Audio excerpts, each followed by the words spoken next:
So this is one of our diamond anvil high pressure cells. And so this device is, out of all the various devices that humankind has come up with over the decades to generate high pressure, the one that allows you is to generate by far the highest static pressures. So by static, I mean the pressure stays there for minutes or sometimes weeks or even months, rather than being generated instantaneously in an explosion or impact. I'm going to undo these screws to open the cell and show you inside. This one's not under pressure at the moment. As you can see, for this screw, I'm turning it the opposite way to usual to undo it. So you're used to right-handed screws. This is a left-handed screw. So turning it that way does the screw up, and that way undoes it. And the reason we have this is a standard in all high pressure cells in different labs around the world, is because when you're trying to close the cell with your Allen keys, so leaning with your Allen keys to turn the screws, if they're both right-handed, you just turn the whole cell round. Whereas if one's right and one's left-handed, you turn like that, and the cell doesn't just rotate. So I'm going to gently open the cell now. Okay, so on this side, you can see the diamond fairly easily, I hope. Oh yeah. Yeah. That is a diamond. And so the whole cell's is made of stainless steel, actually. And the bit the diamond sits on is made of a super-hard ceramic called tungsten carbide. The sample is the squash between the two diamonds. So one diamond in the cylinder, the other on the piston. I'll show you a diagram in a second. But if you just squash the sample between two diamonds, you just splurge out. So in between two, you've got this little thing called a metal gasket. And so you see a little indent made by the tip of the diamond. So in the middle of that, there's a tiny hole where the sample goes. So you're literally achieving incredibly high pressures, essentially with an Allen key. That's right, yes. There are other ways, but the Allen key works perfectly well in terms of generating the pressure. And then finally, of course, these here and here and here, these what we call the alignment screws. They're used like shuffling the diamonds around in this plane, so the tips are exactly aligned with each other. And when you're applying the pressure, you're applying sort of maybe a sort of total so of force and generating millions of atmospheres pressure inside. The diamonds really want to move, and so we usually do these screws up so tight the Allen keys break at the end. So the Allen key that's going to get twist around at the end, but you've done it up tight enough for it to actually work. Actually achieve millions of pascals in these Millions cells. of bars, yes. So 1 bar is 10 to the 5 pascals. So 10 atmospheres is 1,000,000 pascals. I've got this diagram here with the diamonds and the gasket and the sample between them, and the force being applied in that direction. You just think of in relation between force and pressure and area. The smaller the tips of the diamonds, the higher the pressure you will get to applying given force.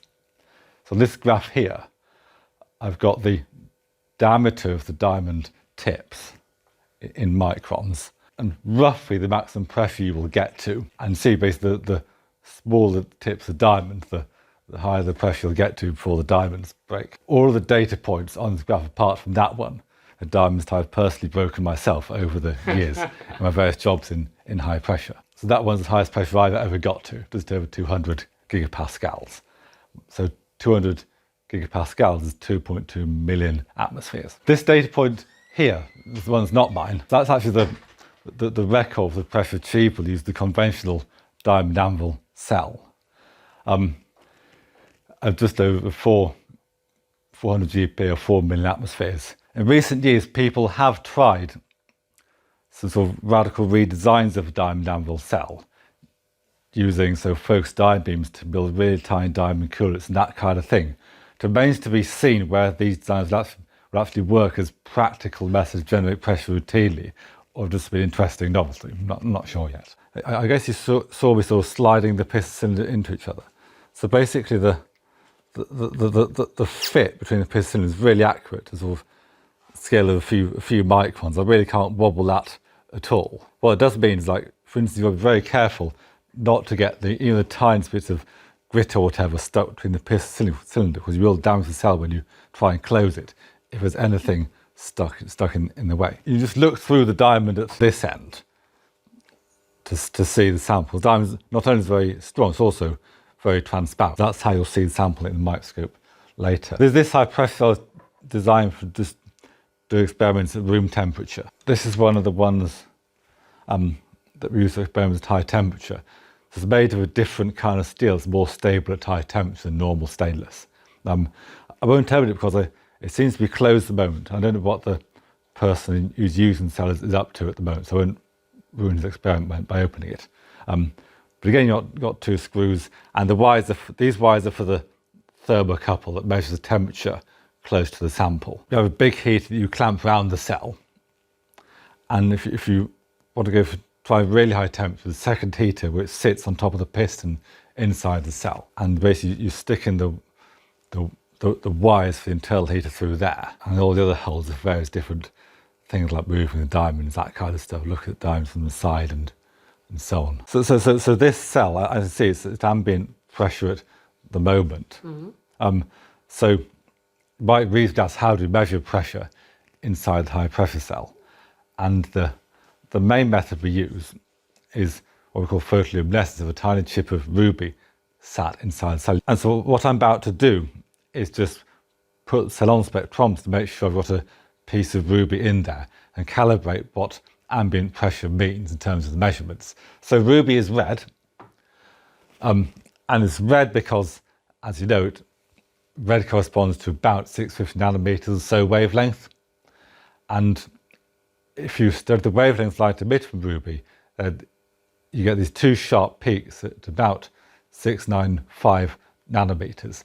And they shift longer wavelengths slightly further into the red part as you increase the pressure.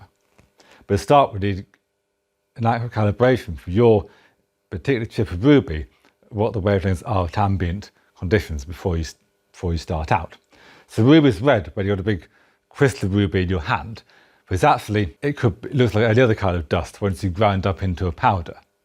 So if my sample chamber is half the size of a diamond coolant, so in this case the diamond is 600 microns across of 0.6 millimeters, the sample chamber is about 0.3 millimeters across.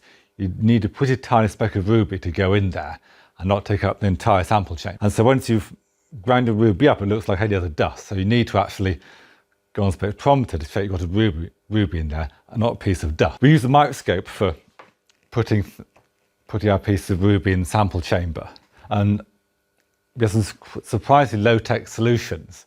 So in the past, I used to stick the piece of ruby in with a needle with basically a scan tunnel microscope tip made of tungsten. I mean, these aren't expensive, but you have to order them from the USA. And there's always lots of hassle with customs every time we try to order them. But I think it was last year, a colleague who I follow on Twitter, who works in Australia, posted her alternate solution, which works most of the time, which is to have a lab cactus. Okay. So for the very tiny sample chambers, I still need to use the tungsten tips, but for most routine work, I just snip off one of these cactus tips and put a speck of ruby on the end of that to stick it into the sample chamber. I thought it was part of the decoration. No. From this cactus, I'm finding the sort of newly sprouted tips on this part are the best, having a fine point. Yes, so that's the cactus tip in this holder here. Cactus needle. Tip? Cactus needle, yes. So we can now go to the other lab, and we can have a look at this cell in the microscope and on the spectrometer to make sure to have loads of pieces of ruby ready for my experiment tomorrow. In the second of the screws now, the right-handed one, I'll just do that finger tight for now. Okay, so this is the instrument that we call a spectrometer that we use for measuring pressure inside the diamond anvil cell. I'm just going to slot the cell onto the stage first. So on this device, so we start out with light from either of the lasers, a blue laser diode or a green laser, with a beam expander to obtain a collimated beam. I beam isn't diverging, and then for these two mirrors here, lose most of the light we don't want, the wrong wavelength, here to the sample through the lens, and then back through the filter there, through two more filters to remove light that stays at the laser wavelength, and then into the spectrometer here, where a diffraction gauge separates out the scatter light according to its wavelength. Shine your laser on your piece of ruby or whatever. Obviously, some light is scattered in the red part spectrum. Most light gets reflected and stays at the laser wavelength, i.e. in the green. And so the filters in here are to get rid of that part of the spectrum. So I'm going to just, first of all, we need to just check we're looking in the right place. I'm going to point our laser at the sample. There we go. Okay, so we actually view our sample on the computer screen. I'll need to turn the lights off in order to see it most likely.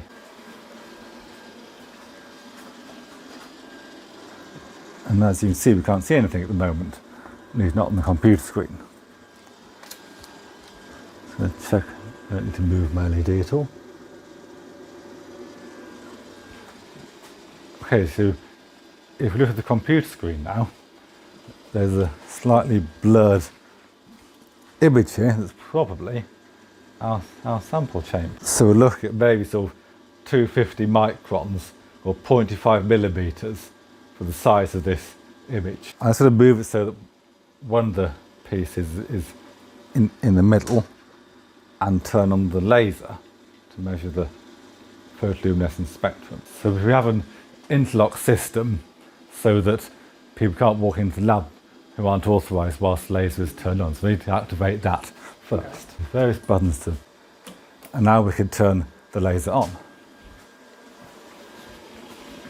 See the laser pretty much flooding the screen now because it's so intense compared to the white light. Basically, we can put a filter in to see more precisely where the laser beam is, of course, or a second filter we want to be really. So now we can see if we have a bona fide piece of ruby in our high pressure cell. So here I'm just choosing what wavelength to go for. So you know ruby's red, so let's go for 700 nanometers. So I click one, you hear a little clicking, and that's the entrance slit to spectrometer opening to take a collector spectrum. There we go. And so these are the two components to the red light that comes out of ruby when you have a sort of big crystal of ruby in your hand. And so they're both at just below 700 nanometers. So throughout my career in high pressure science, I've worked on various different problems. For instance, I've done sort of hydroxylation of graphene using high pressure and temperature, studied carbon nanotubes under extreme conditions, that kind of thing. What I spend most of my time on now, though, is the issue of when matter is in the liquid versus the gas state, or somewhere in between. And so this is still a very high pressure compared to everyday life. So it's at 1 on 10,000 atmospheres pressure, but fairly low compared to what I used to do in the past. So we all know about boiling the kettle, don't we? So when we boil the kettle, when the bubbles come up from the bottom of the kettle and rise to the surface, the water is crossed from liquid to the gas state. And so the gas is way less dense than liquid state. So the water vapour in the bubble is a tiny amount of water compared to the equivalent in that volume in liquid state. And transition happens instantaneously in the sense that the water is always either in the gas or liquid state. There's no in-betweens. So there's either gas or liquid, and there's a clear, distinct line between the two. And if you were to let your kettle boil dry, you would turn all your water from the liquid to the gas state. And if you collected that vapour, rather than letting it go off into the air, if you collect that vapour, you could compare the properties of the water, whether it's in the gas or liquid state, things like heat capacity, density, that kind of thing, film conductivity, and so on. And there's a clear gap between the values of all these parameters in liquid and gas state. If you were to put your kettle in some kind of really big pressure chamber, say, I don't know, 100 atmospheres pressure, and boil the kettle then, and make a similar comparison, there will still be a clear distinction between the gas and liquid states in terms of the density, thermal conductivity, heat capacity, all that kind of stuff. And the water required would boil at a high temperature. If you then repeat that at higher and higher pressures, you see that the higher the pressure, the smaller the difference between the gas and liquid states, as well as the higher the temperature required to get the water into the gas state from the liquid state. Eventually, if you went to a high enough pressure, you'd be beyond what we call the critical point of water. And so if you heat it at constant pressure beyond the critical point, you would still get the water in something clearly recognizable as the gas state.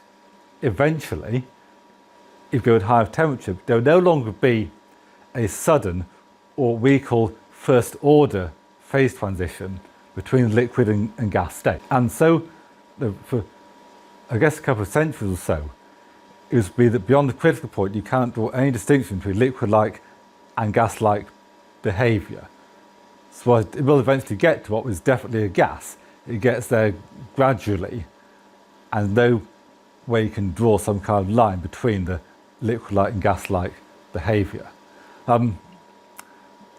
What people now field research argue about now, for the past 10 years or so, is that maybe you can, after all, beyond the critical point, draw some dividing line between regions where the sample it displays liquid-like behaviour and regions where it displays gas-like behaviour. So there are, after all, we believe now, some pressure temps where the sample behaves as a liquid and some where it behaves as a gas. And so there are two different sets of dividing lines that are proposed, so the Widom lines and the Frenkel line.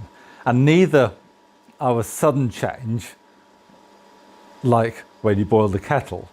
More they're changes over a relatively narrow range of pressure and temperatures, rather than this continuous change. So it's not what we call a first order phase transition, or higher order transition for that matter, but it's a sort of narrow change from liquid-like to gas-like behaviour. And so a lot of the work we've done in this lab over the past 10 years, and also at central facilities like ISIS and Diamond Light Source, has been studying this question. There are times where we're working late at night, and whoa, this is like a gas now, literally, It's commonly taught in schools. Yes. How there's probably people who have taught since year 7 how this is what a solid looks like. Yes. This is what Yes. a gas looks like. This is what a liquid looks like. Turns out there's no Yes. clear distinction. Yeah. I guess. But things you have to teach the basics first before you get to more advanced topics. And to teach the basics, you have to simplify. I think sort of one thing that distinguishes a really good teach from an average teacher is how they can find ways to simplify that don't involve saying things which are too incorrect. I remember once one of the chemistry teachers at my school explained to us that you can compress gases, but you can't compress liquids or solids. That's in my entire research career, compressing liquids and solids. You can, you try hard enough. It's not quite so easy to compress as gases are. So at the moment we look in some detail at how we actually most of the properties of materials using diffraction at places like synchrotron light source or neutron source like ISIS. I guess many of the people might be familiar with the Bragg formula for X-ray diffraction from solids. So n lambda equals 2d sine theta. Yeah. And so diffraction occurs at certain specific angles, which is determined by how far apart the atoms are. That's, relatively speaking, straightforward in a solid, because usually the atoms are ordered in what we call lattice, like cubic or hexagonal pattern. And so they're always the same distance apart. You can, of course, apply diffraction studying liquids as well. So if you compare water to ice, the density of water is very similar to the density of ice. So the atoms are rammed together pretty close in water.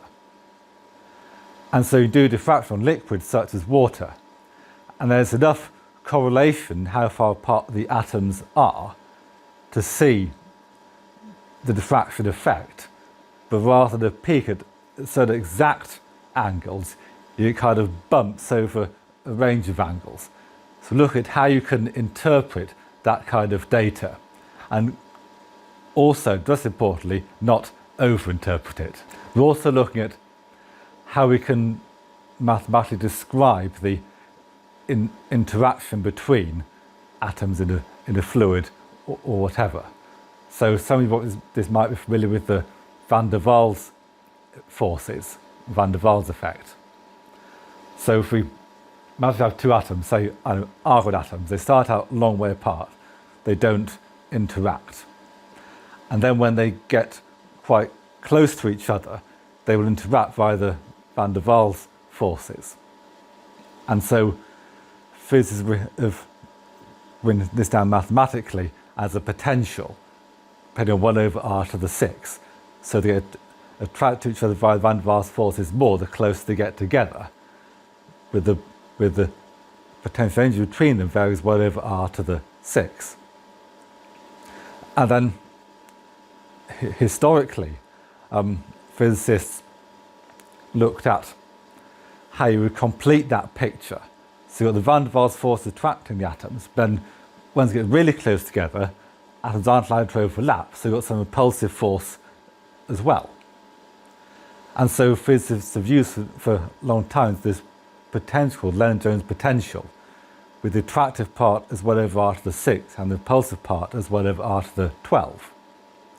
We've been kind of digging into the details of how physicists came up with this. So I spoke earlier about the role of the gasket in high pressure experiment.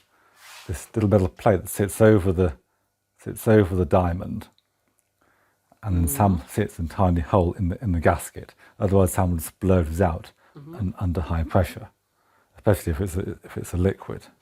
And these gaskets are they're like a footnote in a textbook, but very important. And getting them right is one of the major skills that you need in do high pressure research.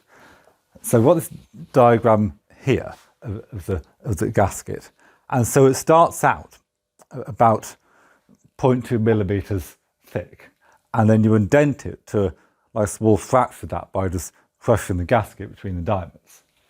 And you have to do that because what you want is what will eventually be your sample chamber to be really thin area compared to the overall thickness. So there's this mass amount of material here which would have to get pushed out of the way for the sample in order to expand. So in it with this sort of these big blobs of material here that stop everything just splodging out of the way when you increase the pressure. So this indentation is really, really crucial before you do your experiment. And of course, once you've indented, you've got to drill your chamber for the sample in the middle of the indent, otherwise it's not going to work. We use diamonds where the cooler tie this distance is sort of 0.1 to 0.5 millimeters across, roughly, and your sample chamber has to be about half that and in the right place in the middle. So the task looks something like this. These facets you can see are this bit,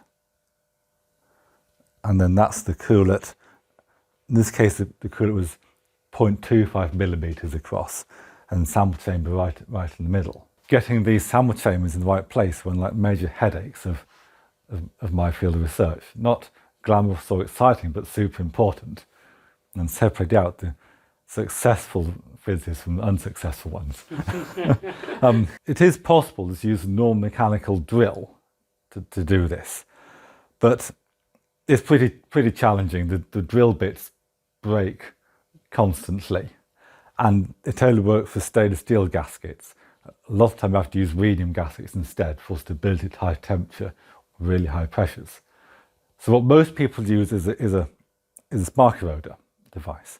So spark eroder is what we call, to give it its proper name, electric discharge machine. So when I started my own lab, I couldn't afford to buy a spark eroder. We had to make one instead. And I thought, well, how hard could it be? You know, it's just a bit of tungsten metal and the power supply. Not that difficult. And to actually getting it to work well took a long time. So on and off development work over the years. And this is the spark eroder here. So I've got a microscope, which I used. Let me just turn it on. So microscope that I use to look at where I'm drilling, to check I'm drilling in the right place. And then the actual drilling bit, which you sort of clip on like this, similarly. I'll put a blank piece of stainless steel in to demonstrate, if you like. So it's close enough now. And so I turn on the 100 volt power supply, which we can see on here. I'll put the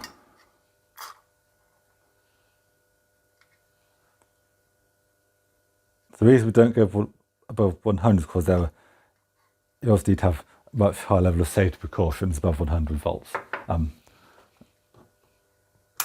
So click automatic, and you probably hear the sparks flowing now. So it's automatically moving the stage up as this little test piece of stainless steel gets eroded away. Well, I first developed this, I was got a 100 volt power supply and connected it up. I found what happened is that constantly the electrode or the bit was getting welded to the sample. And so you've got your gasket here and your bit that's welded to it.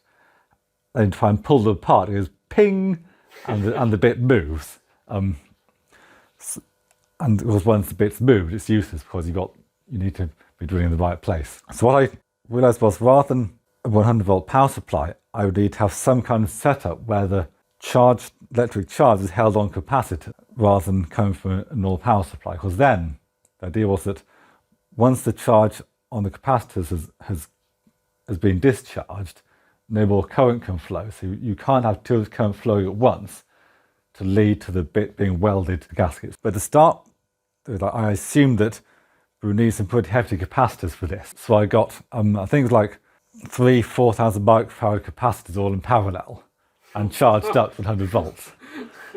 And sort of gradually brought the bit and the sample together. And there's a bang! And all of a sudden the bit just disappeared into thin air. And these capacitors discharged themselves through the So rather than 4,000 microfarad capacitor, I've now got a 0.1 microfarad and a 0.01 microfarad instead. That's a bit safer.